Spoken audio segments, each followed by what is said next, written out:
Comme toute ma vie a été en recherche de la santé humaine et du bonheur humain et de son rôle sur cette terre, à quoi on sert?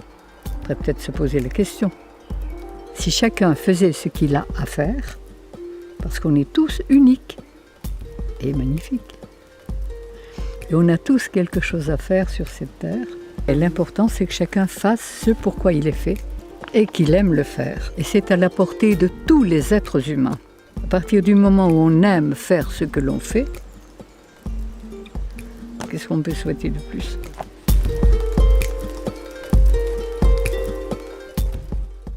Quand on ne sait plus ce qu'on a à faire et qu'on cherche ce bien-être, qu'on a l'intelligence et la force pour le faire, on fait des affaires.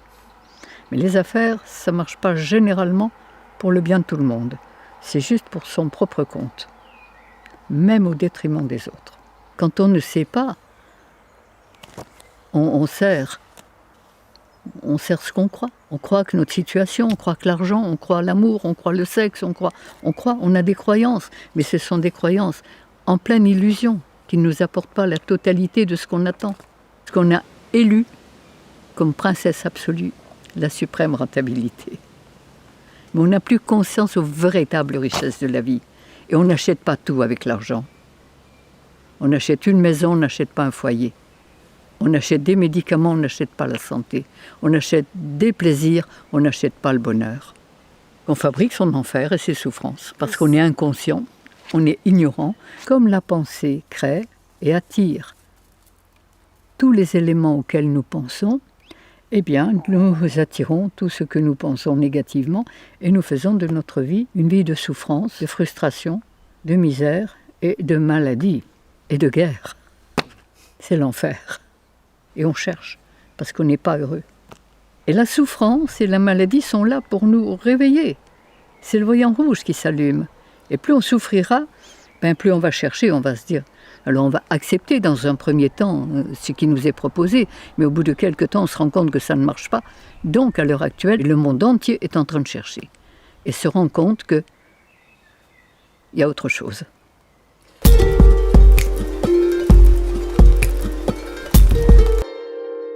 Notre corps est construit de 1/3 de son poids de cellules, des petites merveilles qui font 1/20 de millième de millimètre, qui possèdent un appareil respiratoire, digestif, reproducteur et un cerveau. Elles ont des antennes, le décodeur, le câble et l'émetteur. Et c'est un ensemble de choses. L'être est un ensemble. Il travaille. Et son cœur, son corps, son âme travaillent l'un par l'autre et l'un pour l'autre. Alors la spécialisation, moi je veux bien, mais c'est le même sang qui irrigue vos cheveux et vos doigts de pied. Et ce qui se passe dans notre corps, nous sommes sans doute chacun une cellule de l'univers. Nous sommes capteurs et émetteurs, comme toutes les créatures de l'univers. Nous recevons les informations de l'univers. Et notre rôle, il est, comme les cellules de notre corps, de travailler l'un par l'autre et l'un pour l'autre au service de l'ensemble. Et quand on peut faire ça, on est heureux.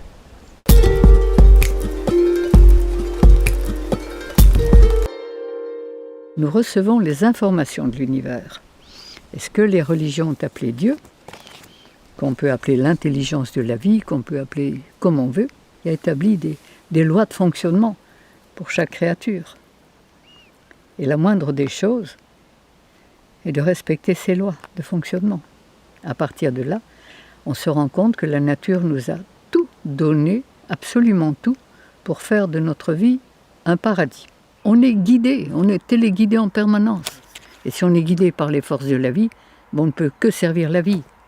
Qu'on soit dans le désert, qu'on soit au pôle Nord, on est bien partout. Quand on est bien intérieurement, et avec l'intelligence de la vie qui nous dirige, on est bien partout. Et plus on sert la vie, plus elle nous sert. Moi, je suis émerveillée tous les jours de voir, à mon âge, tout ce qui m'arrive de merveilleux. Et c'est tous les jours. Si c'est pas ça le paradis, moi.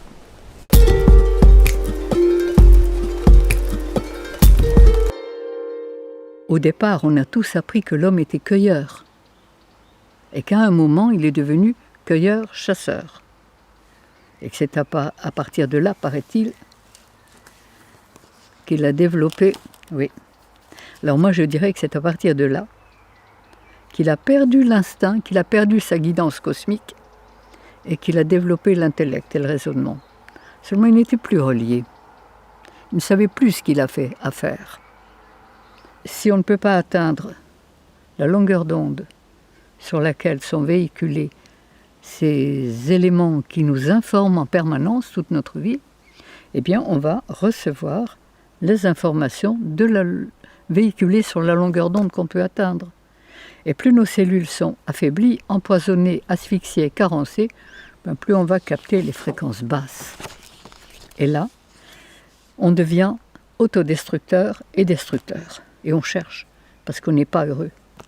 On est ignorant, mais parce qu'on est empoisonné et qu'on n'a plus accès. Comme on n'a pas compris ces lois, et qu'on a mis dans notre corps n'importe quel carburant, obligatoirement, nos chères petites cellules empoisonnées, carencées, n'ont plus pu se relier à la longueur d'onde la plus élevée, celle de l'intelligence universelle, où l'état de conscience, les idées, les sentiments, tout est fait pour aller dans la paix, dans l'harmonie et dans la créativité. Comme on est bien, on n'attire que des choses qui nous font du bien. Et si chaque cellule, chaque être humain fait de sa vie un paradis, ça sera le paradis sur la terre.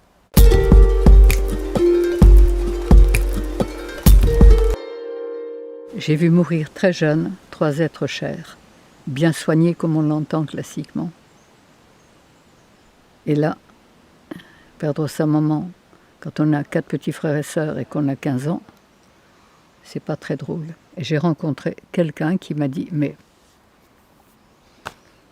il y a 2 médecines, une médecine de santé, une médecine de maladie. On a découvert, on a pratiqué, mon mari et moi, on était mariés à l'époque, et on s'est rendu compte qu'il y avait un autre chemin de vie. J'ai fait un doctorat en naturopathie il y a 60 ans. Quand j'ai découvert ces choses, j'avais une boutique de prêt-à-porter, j'avais un atelier de couture et j'adorais ça. Et 15 jours après, mon mari m'a dit « Dépêche-toi de vendre ta boutique, tu n'en feras plus rien ». C'était vrai, j'avais découvert ce que je cherchais depuis toujours. Le moyen d'être heureux et en bonne santé. Et là, j'ai commencé à travailler, comme tous les naturopathes, avec une alimentation végétale, mais cuite. On n'avait pas encore compris l'essentiel. Puis, au bout de 15 ans de naturopathie, que l'on croyait évidemment, qui nous avait déjà apporté beaucoup, eh bien, mon mari, qui avait de l'asthme depuis qu'il était enfant, et qui avait été beaucoup ventoliné et théophiliné, est mort d'une insuffisance cardiaque à 44 ans.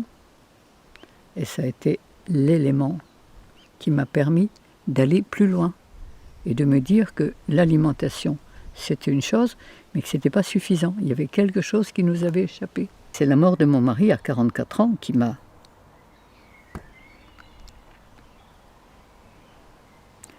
permis, qui m'a obligé à chercher. Je me suis dit qu'on croyait tout savoir et en fait, pour mourir à 44 ans, il y avait quand même quelque chose qui n'était pas juste. Tous les jours, je dis merci à la vie de m'avoir fait passer par ces épreuves très difficiles pour m'obliger à chercher. C'est le hasard, c'est les lectures, c'est les rencontres, c'est l'information à travers tous les consultants que j'avais. Et quand on cherche, on trouve. Et j'ai trouvé un bout de chemin, puis un autre bout. Et puis, de bout en bout, j'ai rassemblé. Il y avait un autre chemin de vie, celui du respect des lois de la vie.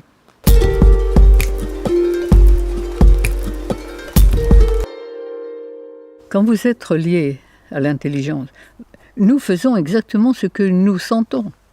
Pourquoi vous faites ce que vous faites? Parce que j'adore. Eh bien voilà, moi aussi. La maîtrise de soi, c'est quoi? C'est savoir qu'on est bien à sa place. La force que vous avez qui vous guide dans tout ce que vous choisissez, c'est l'univers qui vous guide. On n'est jamais que des petits instruments. Et chacun est unique, chacun fait ce qu'il a à faire. Que chacun fasse ce que vous avez à faire, vous le faites. Que chacun fasse et qu'on est tous complémentaires. Et nous sommes chacun une source de l'univers. Donc je dirais à nous de donner le meilleur de ce que nous avons, sans rien attendre.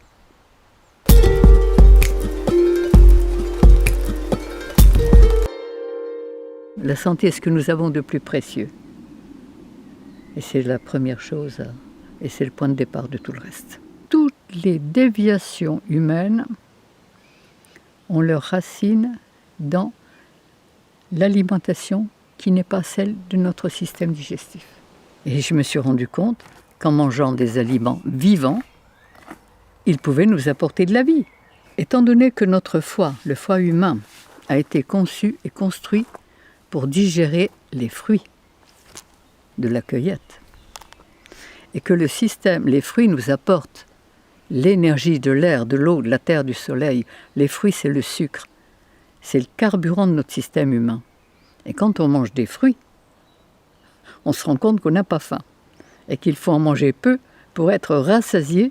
Si on n'avait donné que de l'herbe et du foin aux vaches, ces pauvres bêtes n'auraient été ni malades et encore moins folles. Et c'est exactement pareil pour les hommes. S'ils donnaient à leur corps les aliments qui sont faits pour son système digestif, pourquoi les hommes ont changé leur alimentation? Pourquoi ils ne sont pas restés cueilleurs et qu'ils sont devenus cueilleurs-chasseurs? Quand vous avez une voiture au diesel, vous ne la faites pas marcher au super. Et pour moi, le péché originel, c'est la cuisson de nos aliments. Mais on a tellement l'habitude à cette nourriture qu'on n'imagine pas pouvoir s'en passer. Pourtant, quand on découvre tout ce qu'on peut faire avec des végétaux, avec des légumes, avec des graines germées, avec des fruits, c'est absolument infini. Et c'est créatif et c'est délicieux au maximum. Et c'est très nutritif. Et quand je vois la transformation psychologique et émotionnelle de tous les gens qui ont changé d'alimentation, qui ont nettoyé leurs humeurs, c'est plus les mêmes. Ils changent de vie et en fonction de ça, les maladies disparaissent. Et qu'elles soient psychologiques, qu'elles soient émotionnelles, qu'elles soient physiques.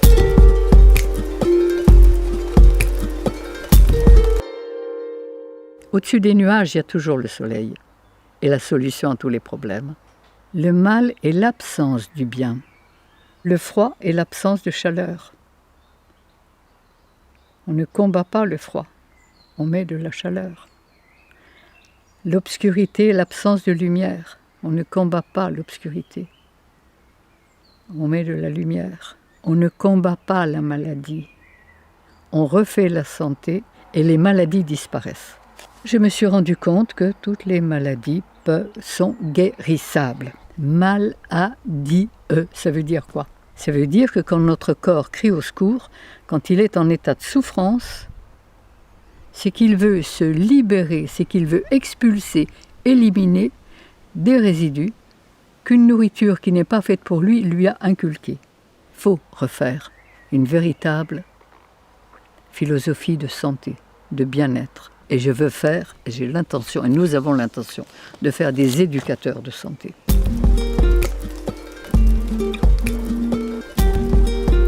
J'étais morte de peur. J'ai été dans la souffrance la plus absolue. Et c'est pourquoi, sachant ce que je sais, j'ai envie de communiquer et que chacun puisse découvrir qu'il peut être heureux, en forme, créatif. Et c'est ça que je veux crier au monde entier. Ça me rend profondément heureuse, en conscience, parce que j'ai l'impression de faire ce que j'ai à faire. Cherchez et vous trouverez. Demandez et vous recevrez. Nous sommes chacun comme une source. Plus elle donne son eau, plus elle en reçoit. Et plus vous donnerez, plus vous recevrez. Plus vous donnerez du bon, plus vous recevrez du bon. Plus vous donnerez du mauvais, plus vous recevrez du mauvais. Chacun de nous est créateur de son existence et de sa vie.